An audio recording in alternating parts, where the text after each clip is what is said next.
Tout d'abord, je suis très heureux que cette table ronde puisse se tenir avec du public.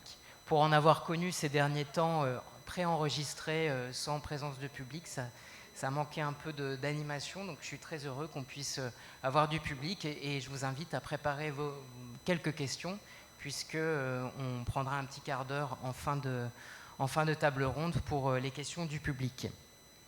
Je tiens aussi à remercier Lima d'accueillir le Louvre pour cette table ronde donc, qui prendra comme point de départ les collections du département des arts de l'islam du Louvre.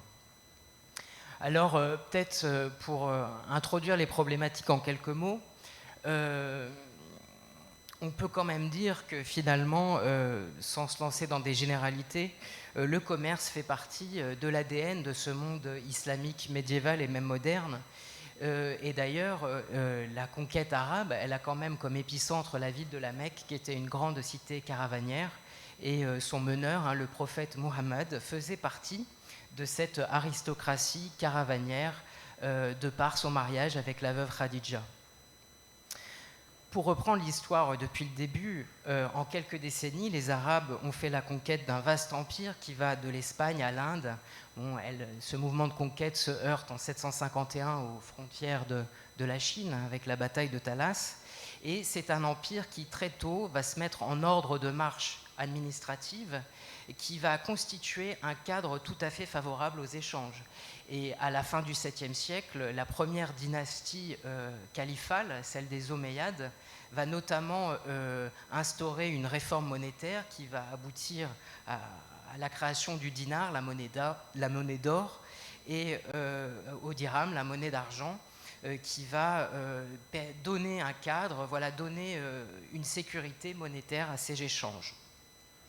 Alors, on a vu un peu ce matin dans la table ronde consacrée à la cuisine que toutes sortes de produits circulent le long des routes commerciales. Les épices, des parfums qui sont exportés jusqu'en Europe, puisque je vous rappelle que la liturgie chrétienne est une grande consommatrice de myrrhe, d'encens, et puis des produits manufacturés dont on va parler aujourd'hui, des textiles, de la vaisselle en céramique, en métal, des objets de toilette en verre, en céramique, des manuscrits, des tapis, etc. Donc c'est tous ces objets qui constituent la collection que vous pouvez admirer au Louvre. Je vais prendre notre collection comme point de départ, mais vous allez voir que nos discussions vont nous mener évidemment sur d'autres terrains. Alors, en tant que conservateur du patrimoine, alors il faut aussi que je fasse défiler les slides. Voilà. En tant que conservateur du patrimoine, c'est donc ma mission d'étudier ces collections et d'en écrire l'histoire.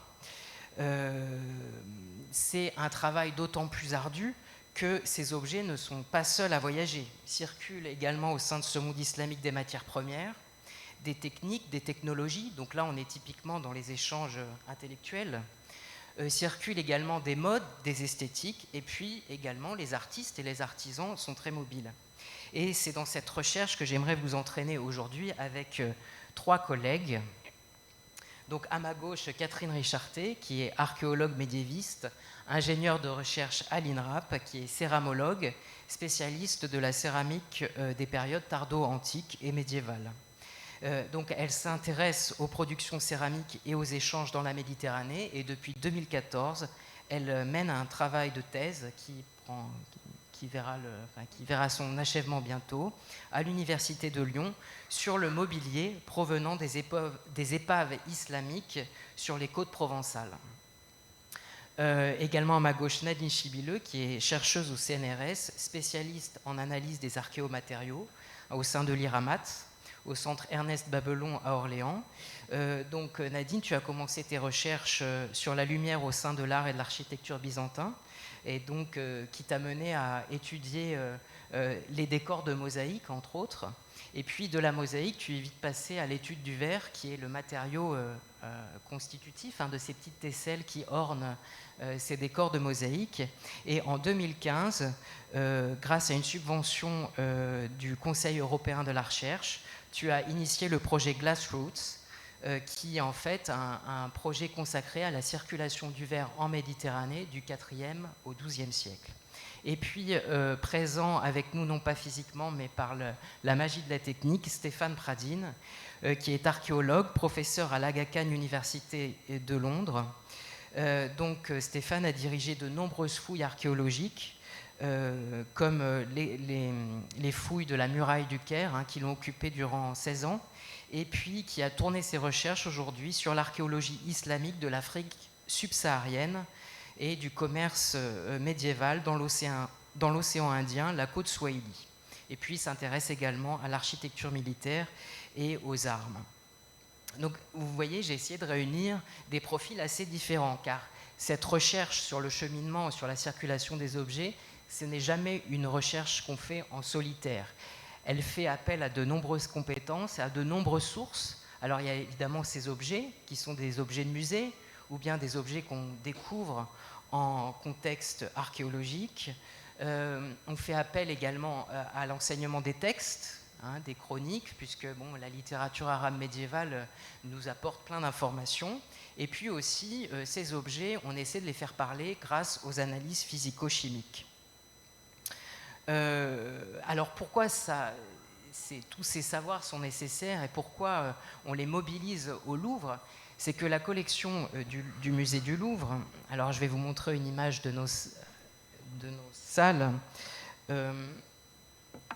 plus tard. Cette collection, elle a été réunie majoritairement à la fin du XIXe siècle et au début du XXe siècle, à l'époque où Paris était la plaque tournante du commerce de ces antiquités arabes, persanes, comme on les appelait à l'époque. Et beaucoup de ces objets ont été acquis sur le marché de l'art sans provenance archéologique précise. Et donc c'est vrai que ces collections, pour essayer de retracer un peu leur histoire, ont besoin d'être mises en regard avec les enseignements de l'archéologie ou des analyses physico-chimiques. Alors, puisque ces collections du Louvre servent de point de départ à la discussion, je vais essayer de les présenter en quelques mots. Et le plus simple est de commencer par regarder une carte. Vous voyez ici une carte du monde islamique au XIIe siècle.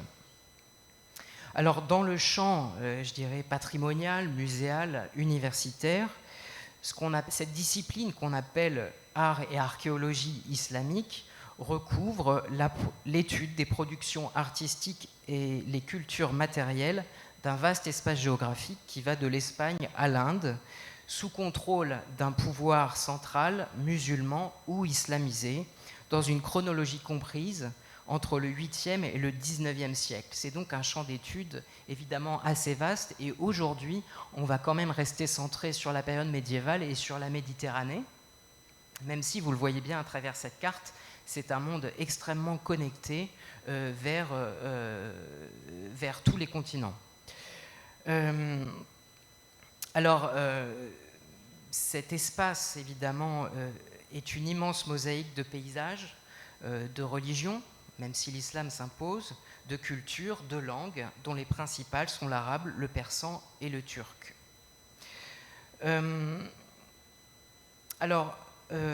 On se rend compte bien en regardant cette carte que ce monde islamique, il était destiné à être traversé par des routes commerciales. Il est très vaste déjà, et même s'il a connu une histoire politique troublée, complexe, il a souvent permis de créer des espaces politiques propices aux échanges. Vous le voyez aussi, c'est un monde absolument ouvert sur la mer qui est la principale voie de circulation. Donc la Méditerranée, évidemment, la mer Rouge, le golfe Persique, qui lui confère finalement une place centrale dans le monde civilisé de l'époque. Il est connecté, ce monde islamique, à l'Afrique, qui est un réservoir notamment d'or et d'autres produits précieux. Par l'Asie centrale et les routes de la soie, il est connecté à la Chine. Et puis par la Méditerranée, il est en contact avec l'Europe, qui est un espace géographique et politique qui, tout au long du Moyen-Âge, monte en puissance et est de plus en plus demandeur de produits manufacturés provenant du monde islamique. cette puissance commerciale du monde islamique, elle repose sur un réseau de villes. Le monde islamique médiéval, moderne, est profondément urbanisé. Et quand on parcourt les salles du département des arts de l'islam, c'est précisément ce qu'on voit, la culture matérielle de ces élites urbaines, donc des objets de leur quotidien.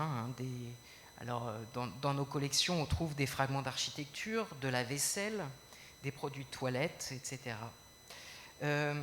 Et une des caractéristiques matérielles, une des caractéristiques de cette culture matérielle, c'est la très grande diversité des matériaux et des techniques. Je pense que voilà, la culture matérielle islamique, elle a absorbé l'héritage du monde persan, du monde romain, et voilà, elle s'est exprimée dans une grande diversité de matériaux. Et le matériau le plus représenté dans la collection, dans notre collection aux Arts de l'Islam au Louvre, c'est la céramique glasurée. Donc alors la glasure, c'est cette espèce de couverture, cette matière vitreuse qui recouvre les céramiques. Alors c'est pas proprement une innovation islamique, mais disons que la technique de la glasure va se développer et se complexifier et devenir un marqueur tout à fait prégnant de la culture matérielle islamique, avec notamment une recherche très active de polychromie.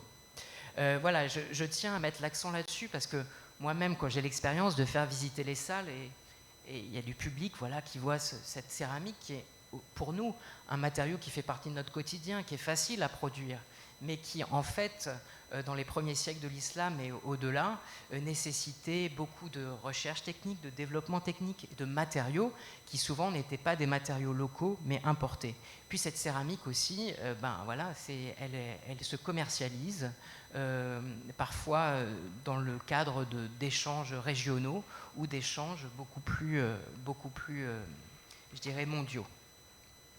Et avant de laisser la parole à mes invités, je voudrais introduire, poser quelques questions en prenant comme exemple 4 œuvres dont certaines sont très très célèbres de la collection. Donc vous voyez ici à droite la Pyxide d'Al-Mourira, donc qui est un objet un peu emblématique de la collection du Louvre, un objet aussi emblématique de cette culture matérielle de cour, puisqu'elle a été réalisée au Xe siècle au sein du palais des Omeyyades de Cordoue, à Médinat az-Zahra, dans un atelier qui était abrité au sein du palais. Elle est taillée dans une défense d'éléphant, un matériau importé d'Afrique, et le matériau est tout à fait en rapport avec l'importance politique de l'objet. Donc la matière première, sa rareté, la difficulté liée à son approvisionnement participe tout à fait du discours que tient l'objet et de sa charge symbolique. Un autre objet très célèbre de nos collections, c'est l'aiguière dite de Saint-Denis.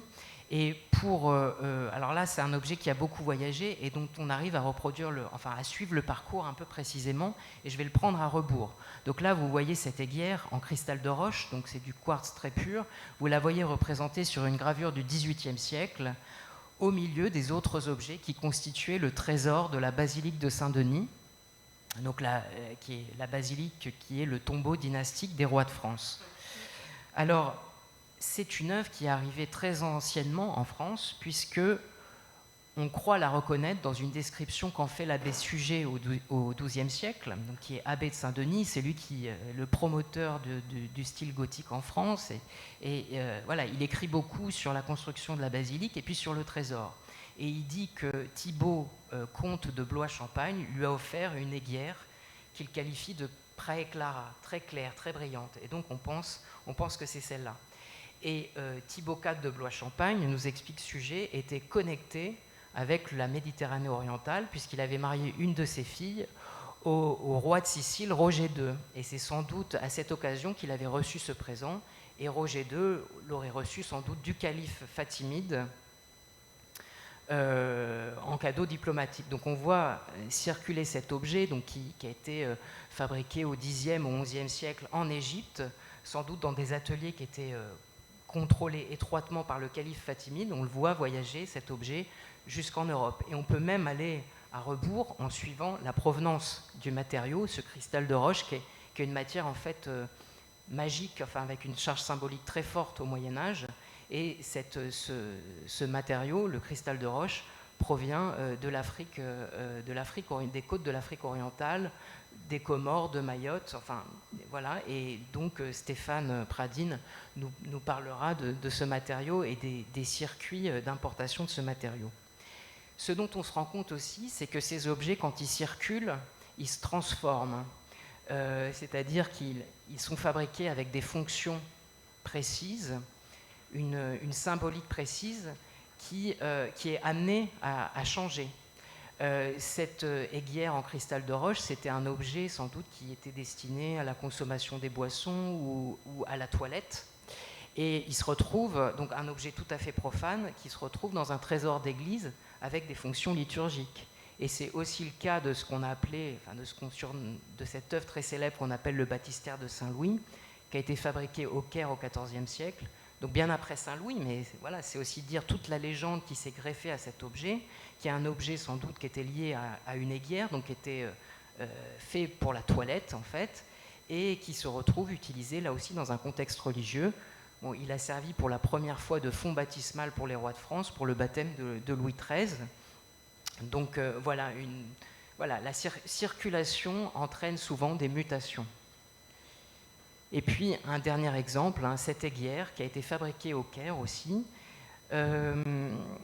qui est réalisée dans une technique propre au monde islamique, qui est le métal incrusté. C'est-à-dire que vous voyez à la surface de cet objet des petites plaques d'argent qui sont incrustées mécaniquement. C'est une technique extrêmement longue qui demande beaucoup de virtuosité, qui consiste à insérer des petites plaques de métal en argent sur un objet en cuivre. Donc cet objet il a été fabriqué au Caire et il porte le nom de son destinataire, qui est un sultan rassoulite du Yémen. Et donc ces sultans étaient des vassaux du calife du Caire. Donc les circulations aussi nous permettent parfois aussi de dessiner des espaces politiques. Et puis ce qui est intéressant aussi sur cet objet, c'est qu'il porte du texte. Et que bon, ça c'est une caractéristique aussi des objets produits dans le monde islamique, c'est que beaucoup portent du texte, et les plus prestigieux d'entre eux portent d'ailleurs des informations très intéressantes, même ayant trait à leur circulation. C'est-à-dire on a le nom de celui qui l'a commandé, on a le nom de l'artisan qui l'a fait, c'est le cas ici, il y a le nom de l'incrusteur, et on a le nom de la personne à qui il était destiné. Et si on veut parler aussi de circulation des techniques, alors cette aiguière, elle a été réalisée par un artisan qui porte la nisba, donc c'est une partie du nom, El Maousili, de Mossoul. Et effectivement, Mossoul a été un grand centre de production du métal incrusté, et qui nous permet aussi de retracer le cheminement de cette technique qu'on voit apparaître pour la première fois mi-XIIe siècle dans le monde iranien oriental, probablement à Hérat. Et puis c'est une technique qu'on va voir se déplacer, donc qui va circuler de l'est vers l'ouest, avec une pause à Mossoul, puisqu'il y a beaucoup de familles d'incrusteurs installées à Damas ou au Caire qui portent cette nisba, donc qui indique qu'eux-mêmes, ou plus probablement leurs familles, sont originaires de Mossoul. Voilà quelques pistes de réflexion, toutes les circulations qu'on peut observer et dont on peut parler pour ces produits manufacturés. Et parfois, ces produits, on a la chance de les surprendre dans leur circulation. Et c'est notamment le cas de tout le matériel qui a été découvert au large du littoral varois sur des épaves qu'étudie Catherine. Donc voilà, Catherine, qu'est-ce qu'on trouve dans ces épaves? D'où viennent-elles? Où vont-elles? Et est-ce que ces objets circulent seuls? Voilà. D'emblée, merci Étienne de m'avoir invité, et puis également à l'Institut du monde arabe. C'est toujours un plaisir de se retrouver à Lima. Donc pour enchaîner, effectivement, ces épaves qui ont été en fait découvertes entre Marseille et Cannes sont au nombre de 4. Elles datent de la fin du 9e siècle ou du tout début du 10e. Elles avaient été découvertes dans les années 60 et elles ont fait l'objet de différentes fouilles et sondages jusque dans les années 90. Ces épaves ont été, bien entendu, fouillées par l'intermédiaire du DRASM, qui est l'institution qui permet de gérer tout ce qui est archéologie subaquatique, en Méditerranée et au-delà d'ailleurs. Et donc, au cours de ces différentes fouilles, il s'est avéré que les mobiliers qui étaient découverts à l'intérieur étaient homogènes, c'est-à-dire de même type et pratiquement dans les mêmes proportions, si vous voulez. J'essaye de... peut-être... Voilà. Voilà, donc des fouilles qui se sont donc déroulées sur plusieurs années, qui ont montré des matériaux extrêmement divers, des chargements avec des objets typés, je dirais, orientales notamment, avec par exemple, je ne sais pas si ça va marcher, mais on va essayer, ces vases que vous voyez là, ou encore ici, qui sont des vases à filtre, dotés de filtres, qui sont des modèles que l'on trouve plutôt dans le Moyen-Orient et qui ont comme archétype des produits iraniens ou de Suse par exemple, ou de Nishapur, des objets qui sont glaçurés, donc vous les verrez un petit peu plus loin dans le diaporama. Ce sont des objets donc, qui font l'objet de glaçures à une époque où la glaçure est quasiment inexistante en Occident. Donc l'affiliation avec le monde arabe et surtout avec le monde oriental est très claire. Alors bien entendu, comme le disait Étienne tout à l'heure, l'archéologie ne se fait pas seule, c'est toujours un travail d'équipe, c'est toujours un travail de collaboration. Et actuellement, dans les techniques d'archéologie, y compris d'archéologie préventive, on utilise énormément l'archéométrie.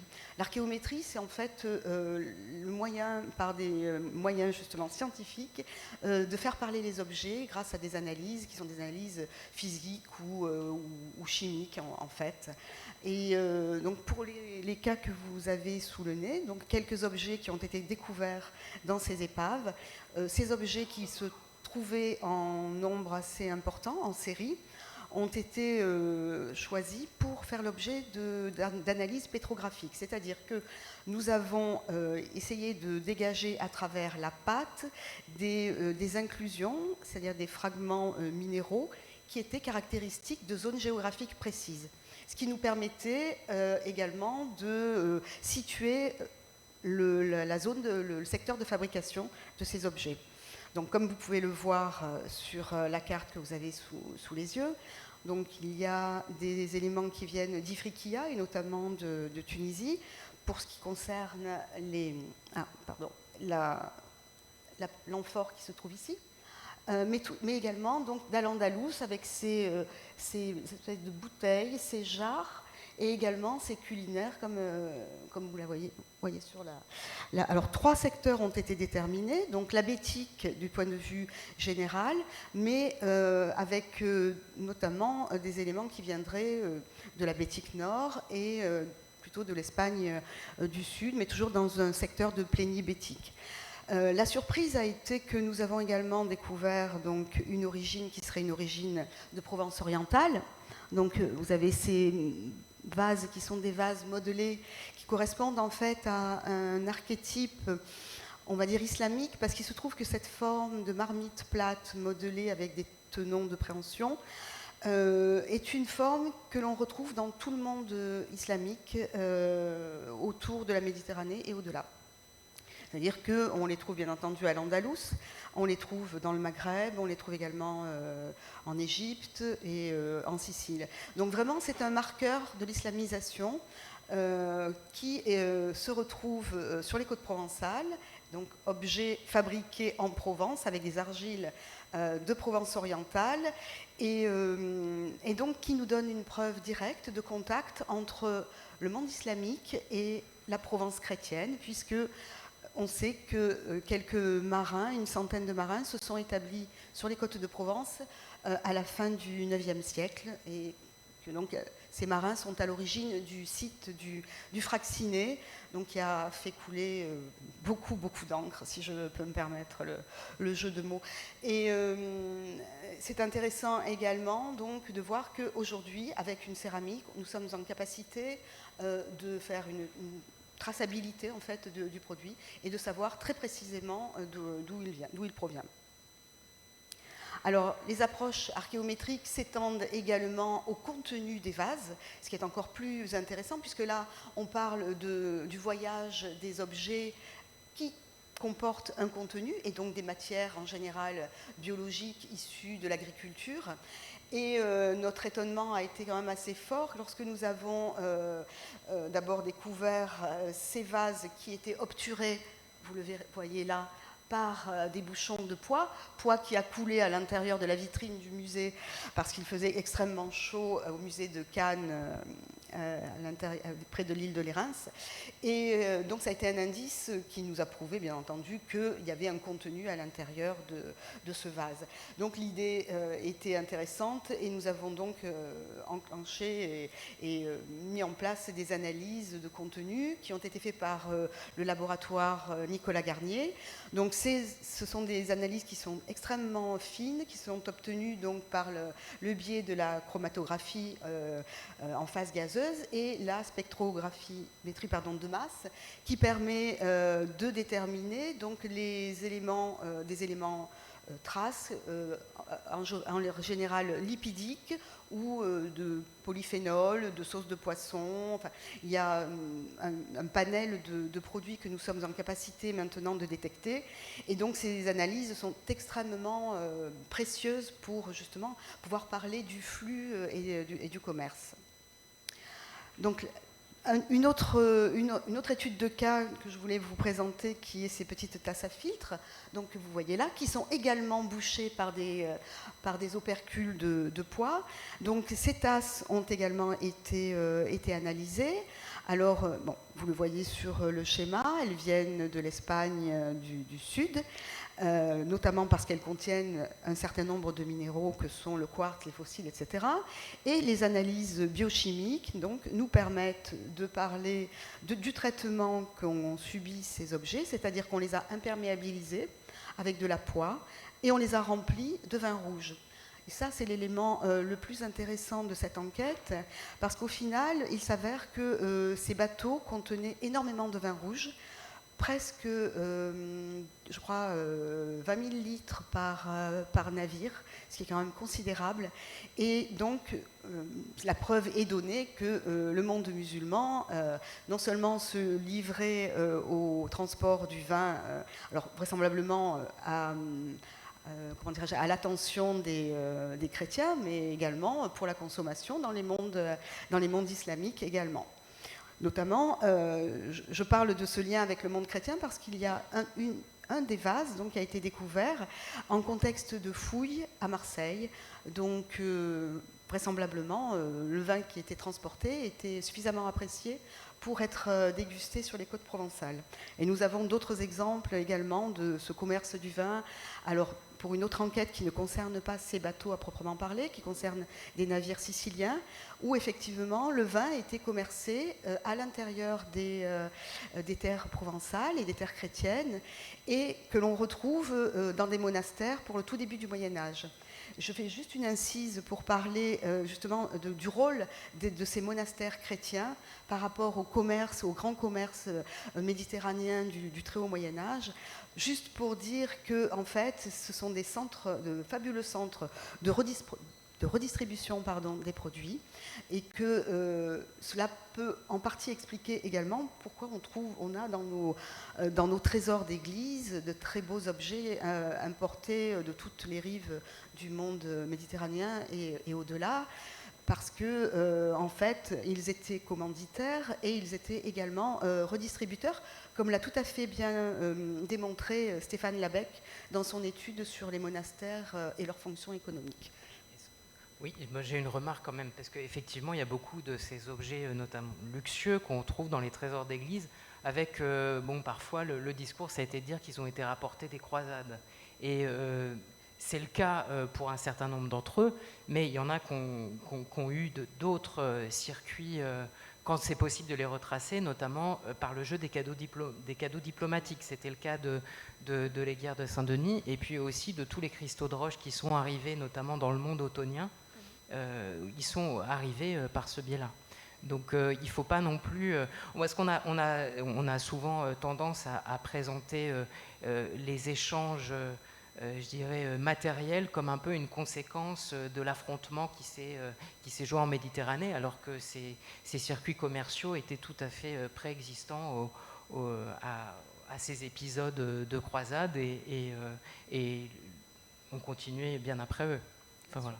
Oui. Alors, effectivement, donc, je crois qu'on peut tout à fait maintenant attester du fait que nous avons un commerce qui se déploie en Méditerranée plutôt centrale, hein, parce que c'est l'objet de mon étude, et qui effectivement articule plusieurs sociétés chrétiennes et musulmanes, et cela vraisemblablement par le truchement donc des élites, et alors qu'elles soient castrales, c'est-à-dire des châteaux, etc., que nous étudions assez régulièrement en archéologie, et qui livrent des éléments très souvent d'importation, qui là prennent tout leur sens, et donc au sein des monastères du très haut Moyen-Âge, qui permettent effectivement de noter qu'il y a des produits, et qui sont des produits de luxe, parce qu'il ne faut pas perdre des yeux que ce sont des éléments qui sont quand même assez exceptionnels, hein. Même des cruches qui sont en terre cuite, mais qui contiennent certains crus, qui sont des crus qui sont particulièrement appréciés. Et sans doute, c'est la raison pour laquelle elles sont conditionnées en petits modules, donc elles ne sont pas commercialisées en masse, elles sont en général conditionnées en petits, sont toujours des petits récipients qui sont vendus. Sont quand même des indices qui sont importants pour cette traçabilité des produits échangés. Donc voilà un petit tableau récapitulatif donc, des produits manufacturés et des matières premières. Donc vous verrez par la suite qu'à l'intérieur de ces épaves, il y a du métal, des objets métalliques, mais également des objets de verre, un tout petit lot de verrerie. Et donc, on peut voir que les objets sont assez multiples, hein. Il y a vraiment énormément de produits biologiques. Donc, les objets de luxe circulent, mais également les denrées. Alors, ce sont toujours des denrées qui ont certainement des spécificités. Là, par exemple, parmi les produits gras, on a noté la présence, et je vais vous en donner la preuve voilà, sur ce tableau. Donc il y a des huiles cicatives. Les huiles cicatives, par exemple, sont utilisées notamment pour agglomérer les pigments, par exemple, lorsqu'on fait des peintures. Donc ce sont toujours des produits qui ont un caractère un peu spécifique et qui sont utilisés et qui voyagent parce qu'ils ne se trouvent pas localement dans les différents endroits. Ce sont vraiment des produits de commande, hein, en réalité. Donc des huiles cicatives, des huiles végétales comme le cartame, certainement des huiles d'olive. Nous avons également, ce qui était plus étonnant, des coprostérols, hein, donc des déjections animales, qui peuvent être utilisées comme des engrais, bien entendu, mais qui rentrent également dans la composition de préparations chimiques. Voilà, on a des objets qui sont qui ont des contenus extrêmement divers et qui étaient complètement inattendus parce que jusqu'à présent, ces collections qui se trouvaient sur les épaves étaient considérées comme des collections de vases en terre cuite qui étaient eux-mêmes des produits commercialisés. On a un peu sous-estimé le fait que c'était des contenants et des conteneurs et que ces conteneurs faisaient voyager des produits à l'intérieur. Alors, l'exemple que je voulais vous soumettre également, donc, ce sont ce qu'on appelle des lingots baguettes. Ce sont des lingots, donc les lingots qui ont été trouvés sur le navire d'Aguet sont ceux-là. Donc, en Mauritanie, on a découvert ces lingots-ci, qui sont extrêmement ressemblants. Et tout dernièrement, donc, on a fait le lien en fait avec une poignée de lingots, à peu près la même. Enfin, quand je parle de quantité, il faut savoir que sur un des navires, il y en avait 250. Sur un autre, on n'en a trouvé qu'une trentaine. Mais il faut toujours avoir à l'esprit que ce qui a été sorti des épaves n'est qu'une partie du chargement, parce que les épaves n'ont jamais été fouillées in extenso. C'est pas possible, pour la bonne et simple raison que malheureusement, elles sont à plus de 50 mètres de fond, et donc ça demande des conditions de plongée qui sont extrêmement contraignantes. Donc il y a une partie certainement du chargement qui se trouve encore sous les mers. Et donc pour continuer mon propos, vous avez ces lingots baguettes donc, qui sont là, qui ont été trouvés donc, au Danemark et qui font partie donc des objets qui étaient commercés dans la Méditerranée et au-delà. Je crois qu'il y en a également à Londres. Et donc pour l'anecdote, je les ai amenés aujourd'hui de Provence à Paris, car demain, donc, ils seront déposés au laboratoire du C2RMF pour des analyses PIX, pour qu'on arrive à comparer les éléments qui les composent avec justement les éléments mauritaniens et les éléments scandinaves. Donc voilà un peu le type d'enquête qu'on est en capacité de faire aujourd'hui à partir de mobilier archéologique. Et je dois avouer qu'on ne pourra plus jamais faire de l'archéologie comme on la faisait il y a 50 ans, parce qu'en fait, on se prive de données et d'éléments de compréhension qui sont indispensables pour arriver à raisonner, ne serait-ce que à l'échelle méditerranéenne. Voilà, donc également des chaudrons qui ont été découverts. Donc il y en a une trentaine par navire. Donc on voit bien que ce sont des éléments qui sont commercialisés. Ça ne peut pas être du matériel de bord qui aurait servi aux marins. Là, nous sommes sur des produits qui doivent être échangés. Vous voyez qu'il y a également des modules. Il y a des petits, des moyens et des gros chaudrons. Ce sont des chaudrons de cuivre, et il ne vous a pas échappé la très belle inscription. Ah pardon, je suis allée trop vite. Ah, décidément. Mais vraiment, voilà. La très belle inscription donc, qui est là et qui est vraisemblablement la signature de l'artisan qui a confectionné ces produits. Voilà, donc je vais essayer de finir mon propos en vous montrant les objets qui ont été découverts donc, dans ces navires, qui sont des objets très, je dirais, très, très typés. Donc des vases qui sont glaçurés avec des glaçures, soit des glaçures brunes, soit des glaçures vertes, donc plombifères. Des vases émaillés, quelques-uns, c'est assez rare pour la période. Donc c'est vraisemblablement les premières céramiques émaillées qui proviennent de sites espagnols, non ibériques, dans l'Andalous. Les analyses le démontrent très clairement. Ce ne sont pas des produits importés de Méditerranée orientale, ce sont des produits qui sont faits en Espagne, dans le site de Pechina, qui avait été fouillé dans les années 90. Donc là, la démonstration a déjà été faite, les analyses pétrographiques sont claires, il n'y a aucune ambiguïté. Donc ce sont les Espagnols qui fabriquent ce type de mobilier au tournant du Xe siècle. Voilà, donc les petits aquamaniles, enfin tout le répertoire est proposé dans ces navires. Et encore une fois, ce sont des pièces qui sont des pièces de luxe ou de semi-luxe qui sont destinées à des élites. Merci Catherine. Ce qui est intéressant, c'est qu'on voit effectivement des produits manufacturés finis, donc qui sont exposés qui sont exportés pour eux-mêmes ou exportés en tant que contenants. Et puis aussi, on voit des produits semi-finis comme ces lingots. Et effectivement, on ne peut pas étudier ces produits manufacturés sans s'interroger sur la provenance des matières premières.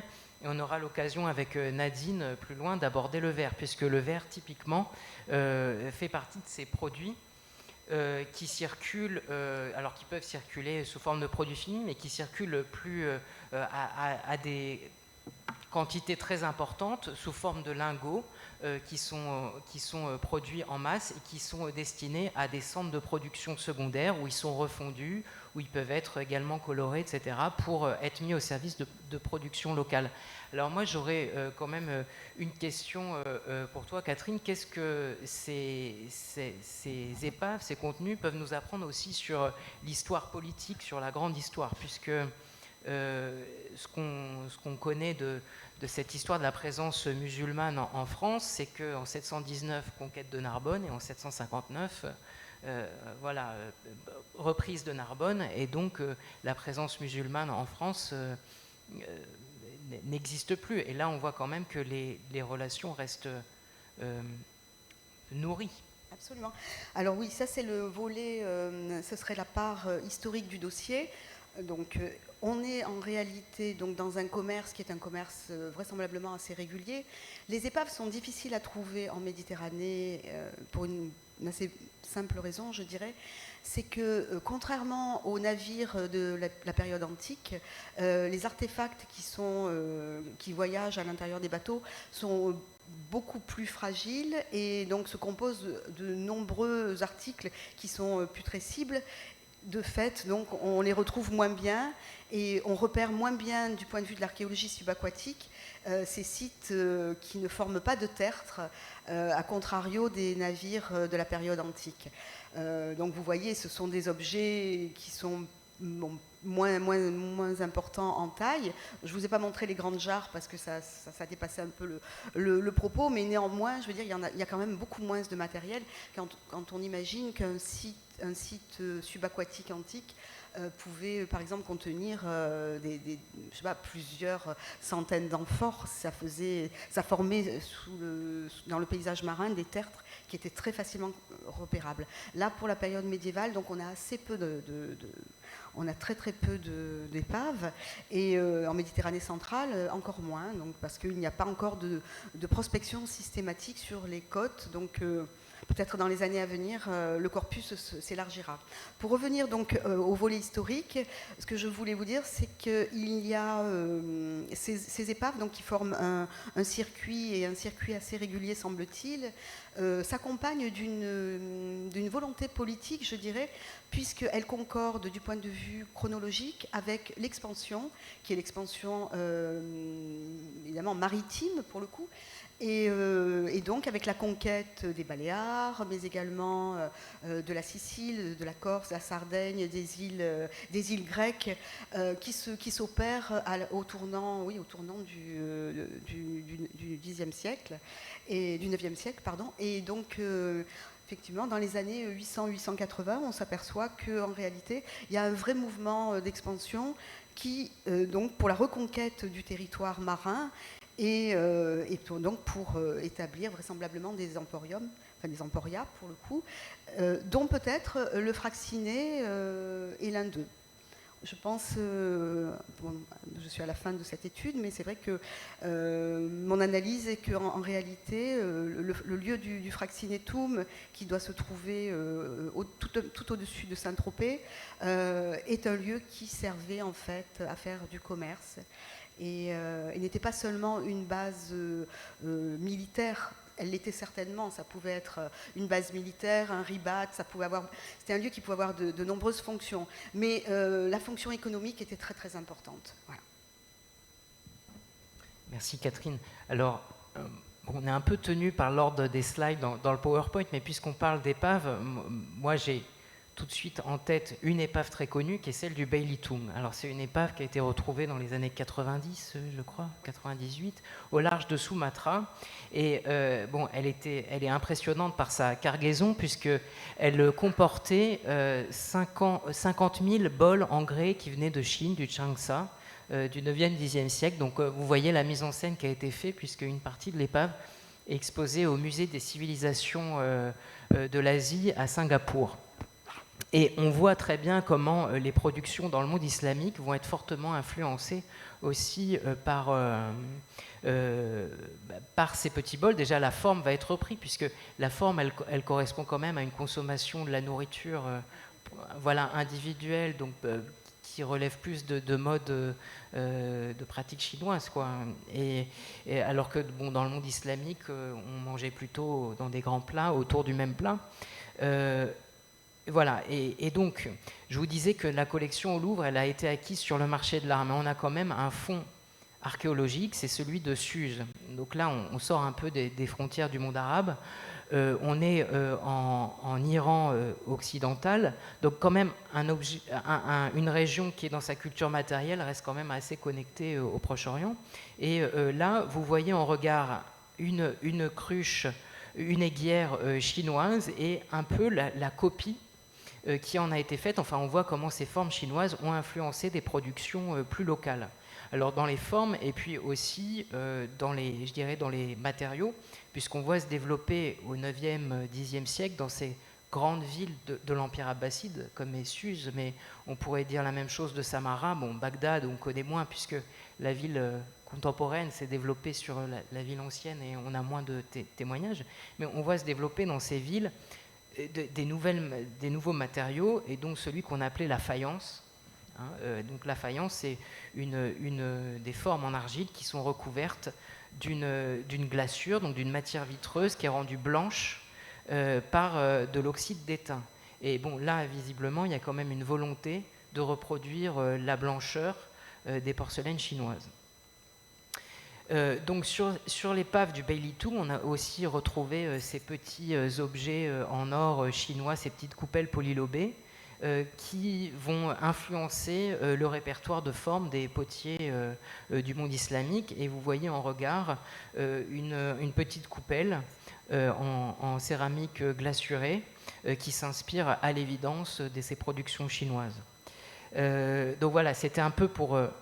et puis je crois que sur le site de Suse, alors voilà, je vous parlais de la faïence, on a produit ce type d'objet avec ces fonds blancs, et puis ces festons sur les côtés qu'on retrouve aussi sur les bols chinois. Bon, sauf que là, c'est pas fait avec les décors ne sont pas produits, enfin n'ont pas cet aspect brunâtre qui doit être peut-être produit par du manganèse, enfin je sais pas. En tout cas, là, on utilise du cobalt, qui est un oxyde métallique probablement extrait d'Iran. Enfin, donc, du coup, on est vraiment... l'objet mélange des références extrême-orientales avec des matériaux plus locaux. Et sur l'épave du Beilitoum aussi, on a retrouvé des lingots de métal, enfin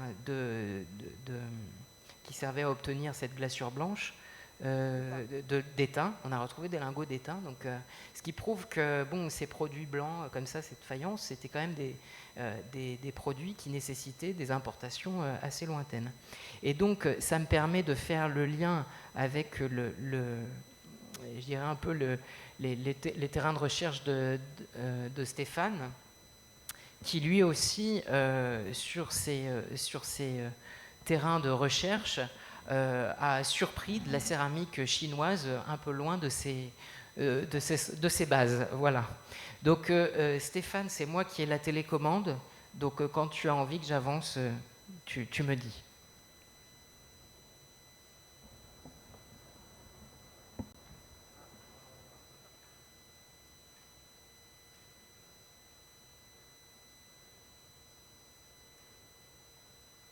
Tout d'abord Étienne Blondeau, mon collègue du Louvre, et puis Lima pour cette invitation, même virtuelle.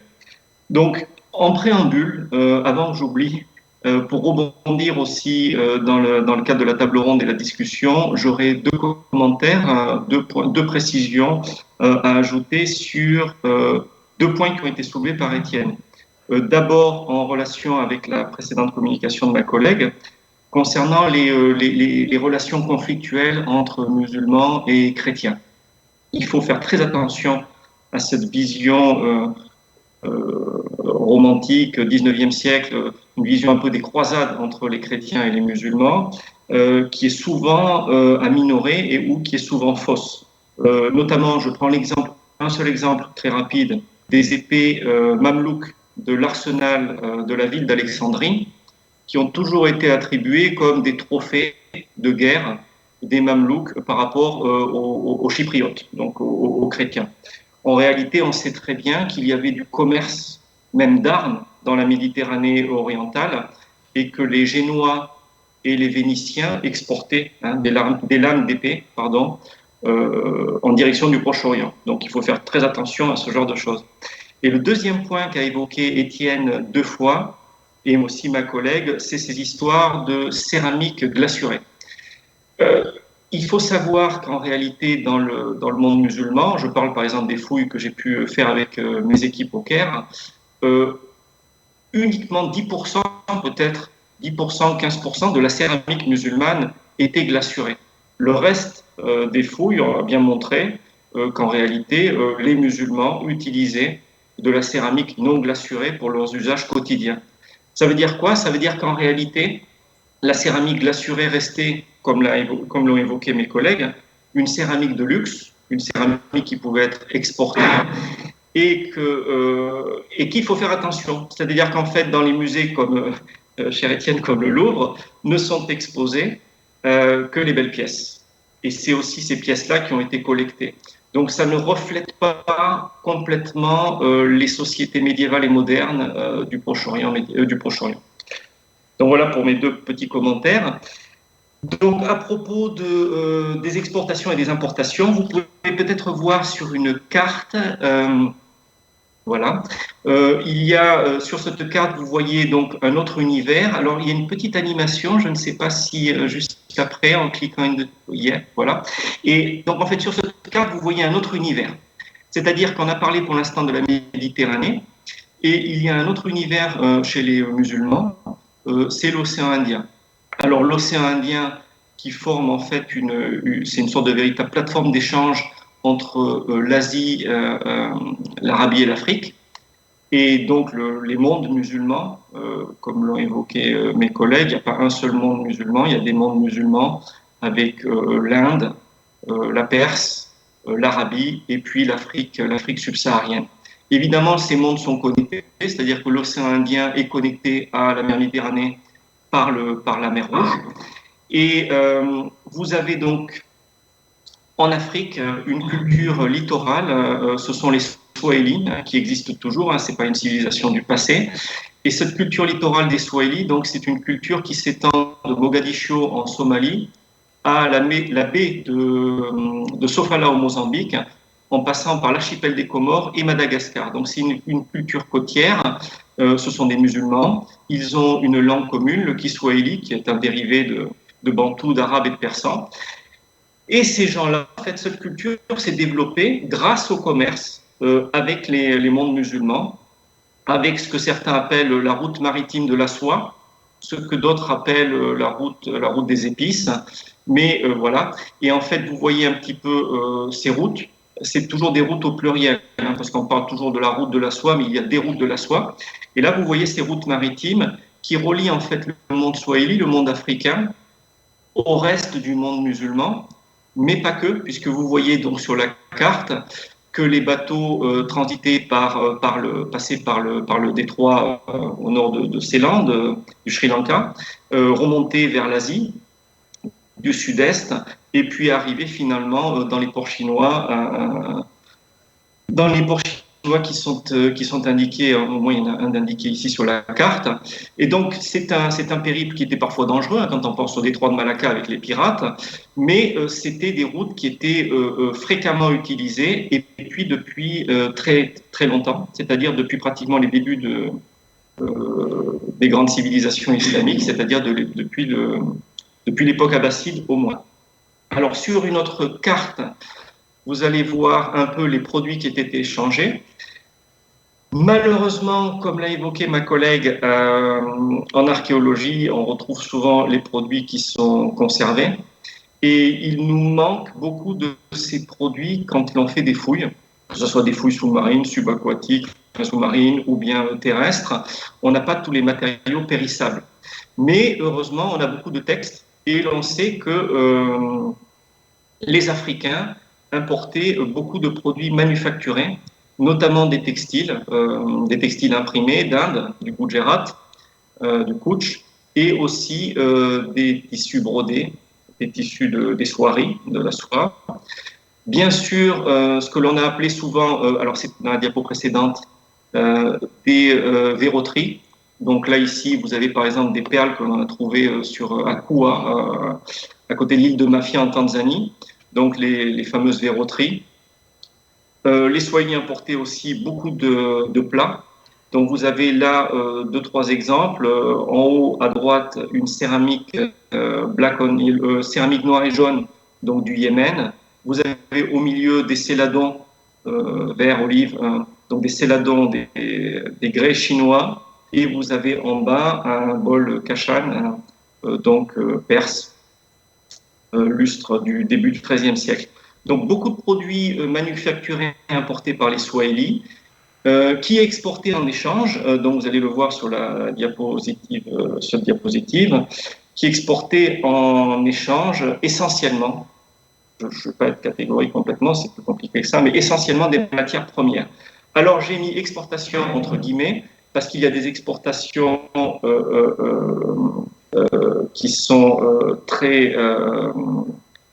on ne peut pas parler d'objets, puisque ce qu'il y a de triste dans cette histoire de réseaux commerciaux, qu'il ne faut jamais oublier, c'est l'esclavage. L'esclavage n'est pas un fait uniquement européen avec la traite atlantique, mais il y a eu beaucoup d'esclavage et de traite des esclaves dans l'océan Indien, auquel participaient bien entendu de nombreux pays musulmans, mais pas que. Et donc, le commerce des esclaves formait une part non négligeable des revenus des cités-États swahili, mais aussi des pays musulmans autour de l'océan Indien.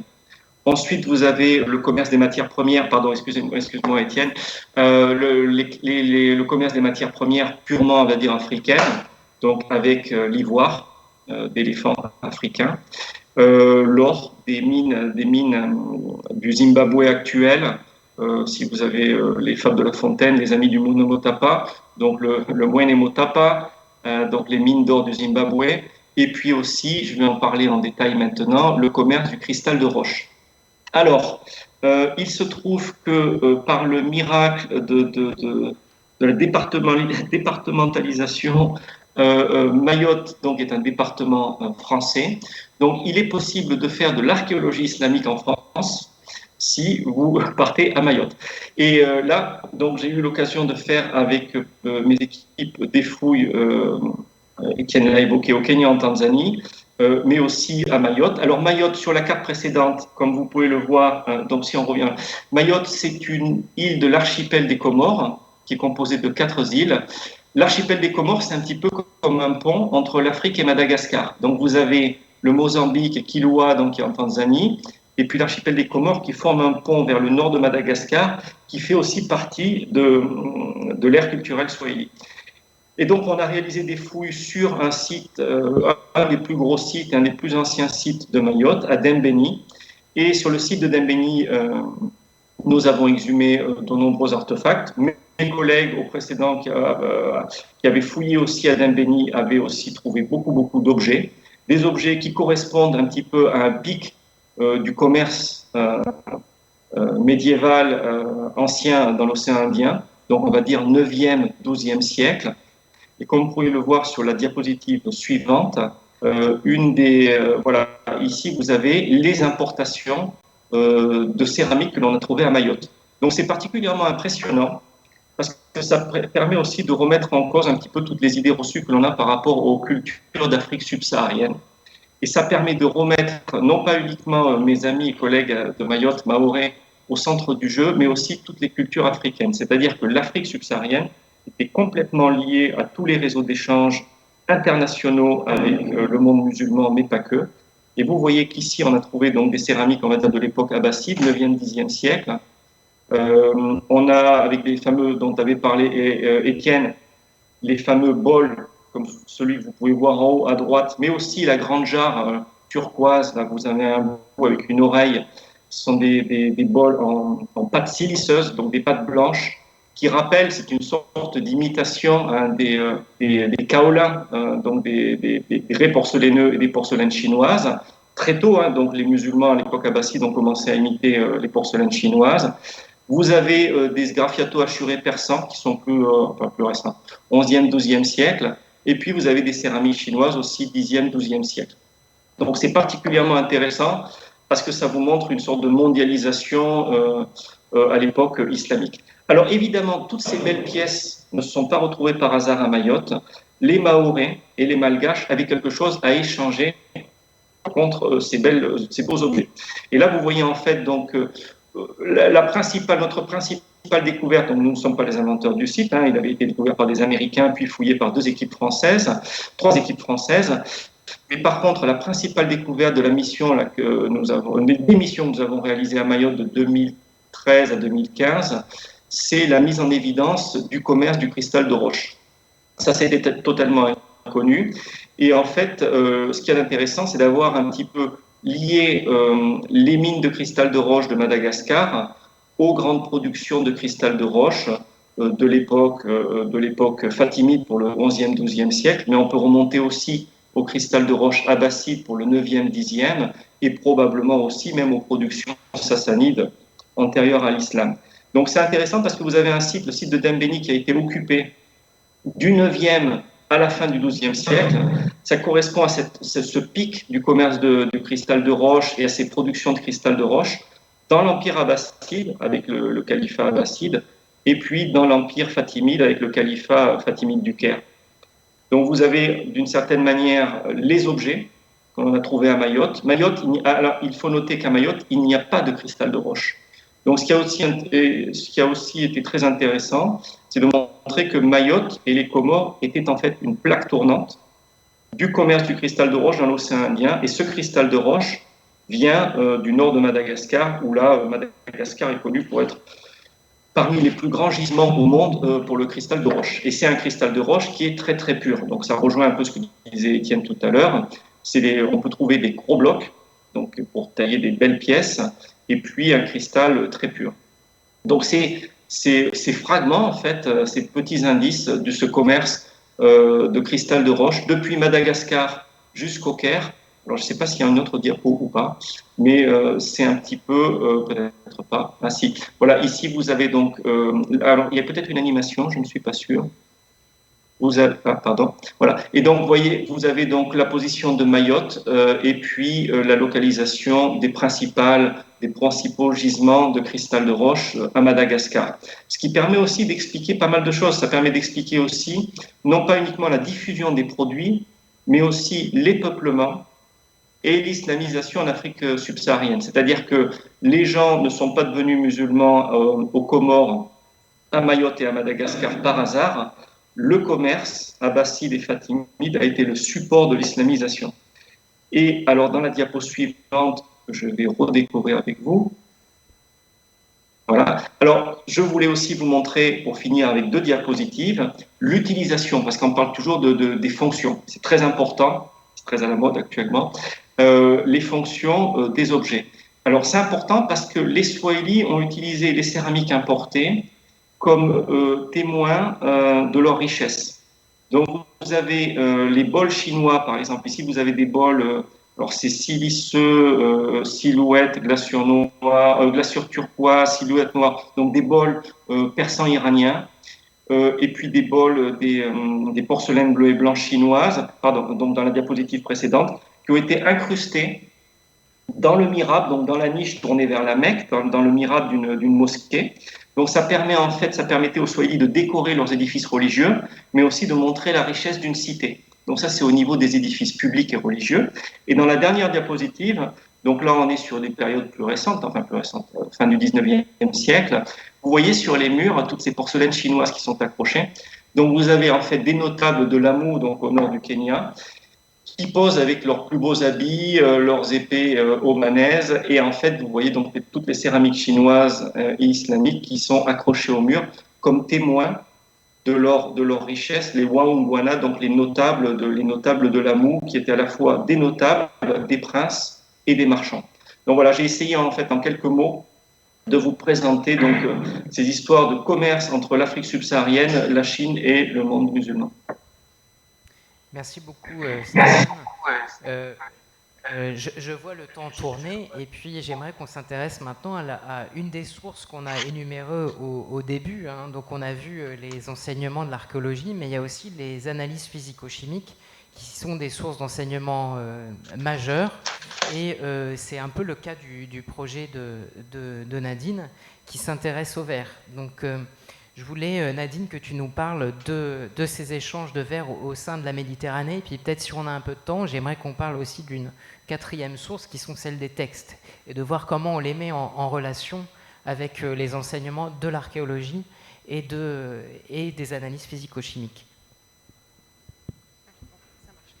Merci beaucoup. Et nous ne reste pas beaucoup de temps, n'est-ce pas? Donc il faut faire ça un peu rapidement. Alors, merci pour l'invitation et je suis très contente d'être ici et de parler un peu sur mon projet le commerce du verre et la production du verre aussi. Et comme Étienne a déjà mentionné, il est très important de distinguer la production primaire du verre de la production secondaire.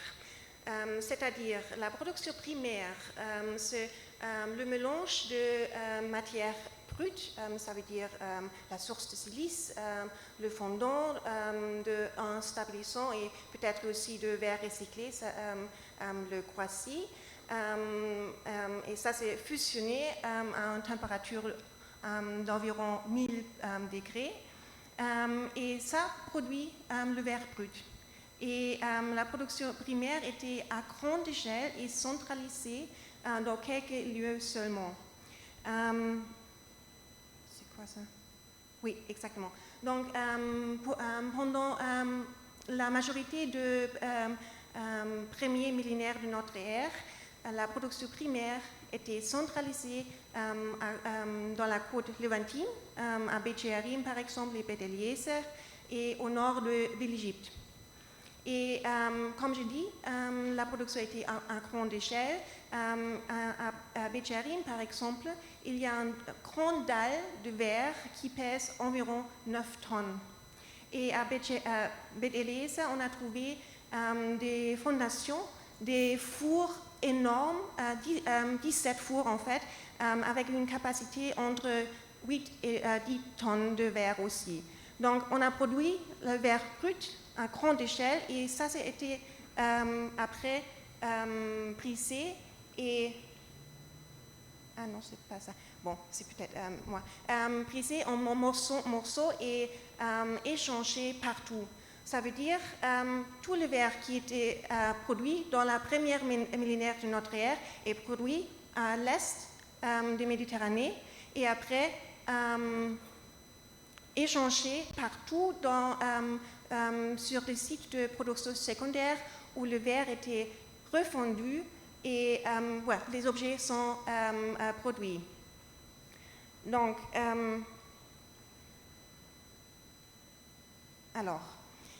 oui, exactement, ce sont des ateliers secondaires où les colorants sont ajoutés aussi et les différents modes de fabrication comme le soufflage et le souffle dans le moule et les coulées sont utilisés.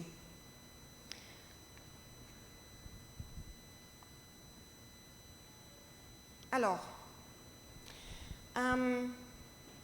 il y a quelques preuves archéologiques de la production primaire à grande échelle, comme j'ai montré, dans la côte levantine, mais les preuves les plus importantes proviennent de matière lui-même, ça veut dire les compositions de verre qui peuvent être établies et avec ça on peut retracer l'origine du verre de base, du verre brut. Donc nous avons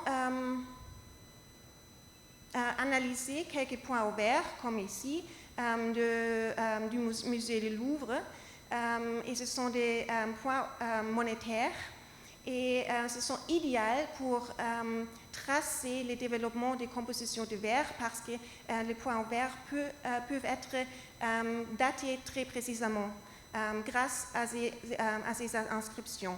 Donc nous avons analysé environ 280 de points au verre et grâce à notre analyse, nous pouvons maintenant constater que le verre de type onatron, ça veut dire le verre de première moitié de la première millénaire de notre ère, était produit jusqu'au 9e siècle. Oui, j'ai oublié. Le verre est classé dans deux grandes familles de verre. Soit le verre au natron, ça veut dire un verre pour lequel on a utilisé la soude minérale, ou le verre au centre. Et il avait un changement fondamental à la fin du premier millénaire, de verre au natron, ça veut dire la tradition romaine et l'Antiquité tardive, au verre au centre, soit sodique, soit potassique. Le verre au centre sodique est la tradition islamique, et le verre au centre potassique est plutôt la tradition d'Europe centrale. Donc, avec ces points au vert, on peut maintenant dire que cette transition entre le verre au natron au verre au centre en Égypte était à la fin du Xe siècle de notre ère. Ah oui, est-ce que tu veux parler sur... C'était, voilà, puisque le sujet était le commerce, en fait, ces poids en verre, donc, ils servaient à mesurer le poids des pièces de monnaie qui s'échangeaient, puis ils étaient aussi employés sur les marchés, en fait. C'était des poids, voilà, soit pour peser la viande, c'est le cas de ce gros poids-là, soit pour servir de contenant à des épices, mais c'était juste un petit ajout. Mais oui. Peut-être, puisque j'ai la parole, Nadine, nous on a un projet en commun, puisqu'on a fait analyser des tesselles en verre qui viennent de la grande mosquée des Omeyyades de Damas. La voici. Oui. Et c'est vrai que donc c'est une mosquée qui fait partie de ces grands chantiers de la période omeyyade du début du 8e siècle. Et quand on lit les textes, ils nous disent que toutes ces tesselles en verre, elles ont été données par l'empereur byzantin, et ou que les artisans seraient venus avec. Et finalement, c'est ma question sur les textes, qu'est-ce que les analyses nous permettent de dire par rapport à ces textes, qui ont toujours une charge évidemment politique, même de propagande, parfois affirmée? Oui, exactement. Nous avons analysé plus de 800 tesselles de la grande mosquée omeyyade de Damas, qui sont au musée du Louvre. Et c'est très intéressant parce que grâce à nos analyses de points au vert, on peut en fait dire que la majorité de tesselles originales, ça veut dire le tesselles du 8e siècle, sont d'origine de l'Égypte. Et ce sont des tesselles probablement produits spécialement pour la mosquée à Damas. Et c'est très intéressant parce que avec ça, c'est très clair que les sources écrites créent plutôt une légende politique et culturelle, et il n'y a pas vraiment de vérité dans cette source écrite. Mais par contre, ces légendes existent aussi pour les mosaïques à Cordoue, les mosaïques de grande mosquée omeyyade à Cordoue du Xe siècle. C'est plutôt plus ou moins la même légende. Ça veut dire, les légendes disent aussi que les tesselles sont importées de l'Empire byzantin et en cadeau de l'empereur byzantin. Et là, c'est en fait la vérité. Nous avons analysé quelques échantillons de cette mosaïque aussi, et la composition des tesselles est très spécifique, et on peut connecter la composition avec la production très spéciale en Asie mineure. Ça veut dire, ici, la légende est en fait dit la vérité, plus ou moins. Mais à Damas, c'est complètement différent. Il n'y a pas de preuves compositionnelles, chimiques, qu'il avait du lien avec l'Empire byzantin. Donc, Et ça, c'est très intéressant de comparer les deux, je pense. Alors, comme il est 15h20, est-ce qu'il y a une question, on pourra en prendre une, oui, dans le public? On arrive avec un micro. On privilégiera les questions pour toi, Nadine, vu que tu as eu le moins de temps pour parler. On a trop parlé. Oui, bonjour. J'avais une question peut-être très simple. Simplement, vous avez évoqué le baptistère de Saint-Louis. Est-ce qu'il vous serait possible juste de détailler la manière dont il est arrivé en France? En fait, on ne sait pas. On pense qu'il est arrivé à l'époque du roi Charles V. Donc, soit très peu de temps après sa production. Et il est recensé pour la première fois dans l'inventaire de la Sainte-Chapelle de Vincennes en 1440, dans les années 1440. Donc oui, voilà, ça fait partie de ces objets qui sont arrivés de manière dont on n'arrive pas à retracer le chemin.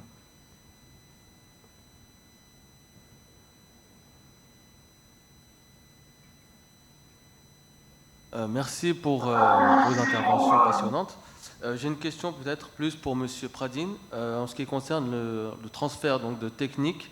En l'occurrence, le transfert de l'usage de la poudre à canon dans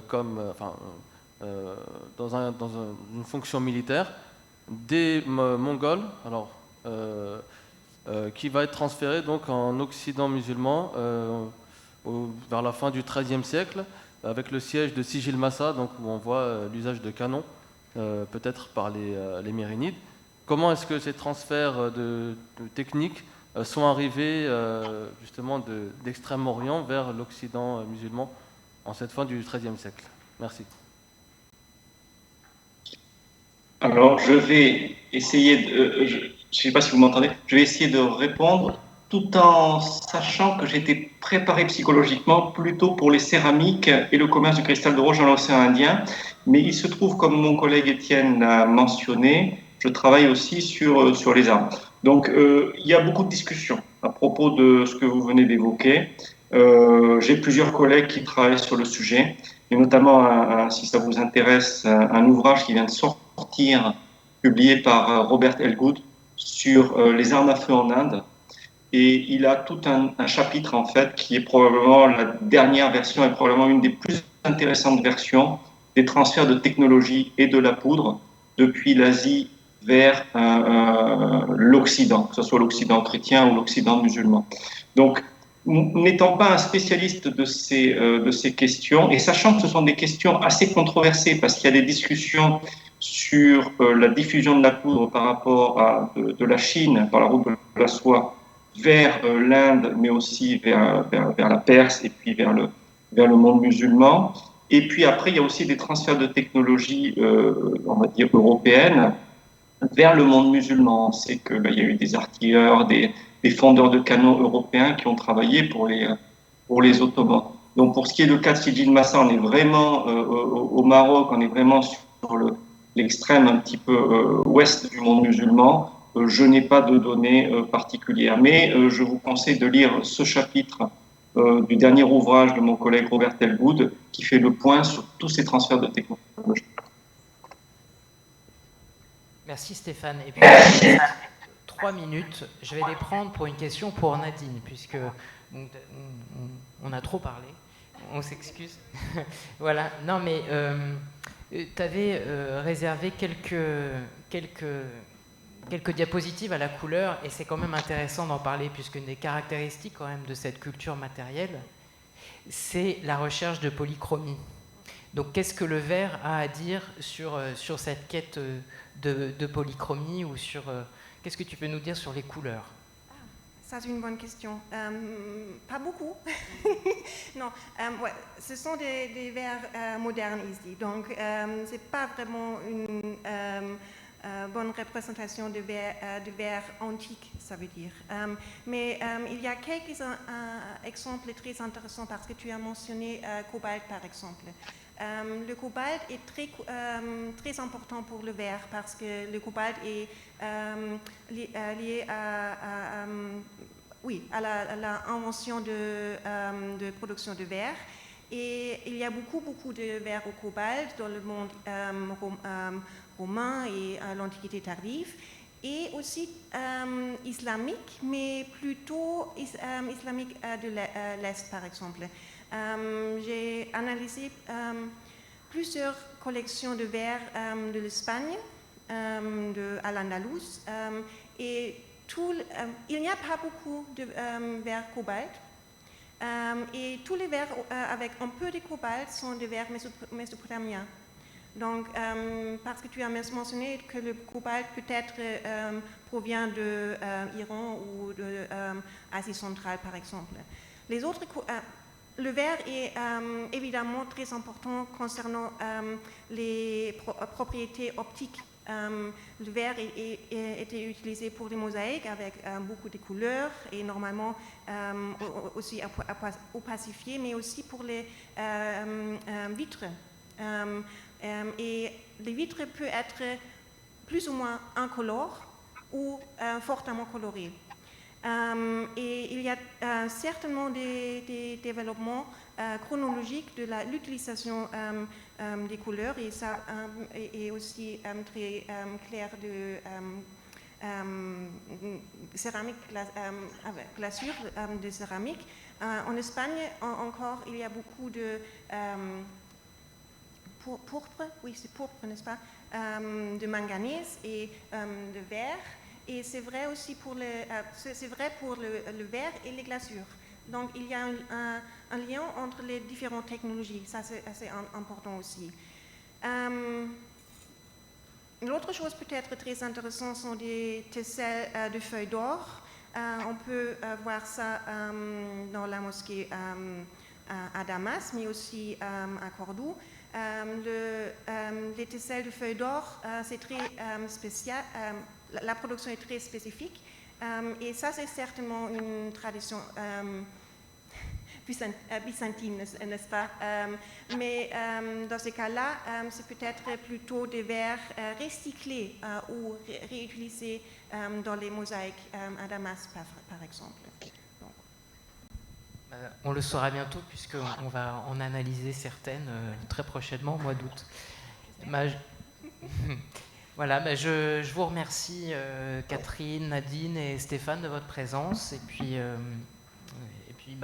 au plaisir de vous accueillir dans les salles du Louvre puisque tout a rouvert. Merci beaucoup.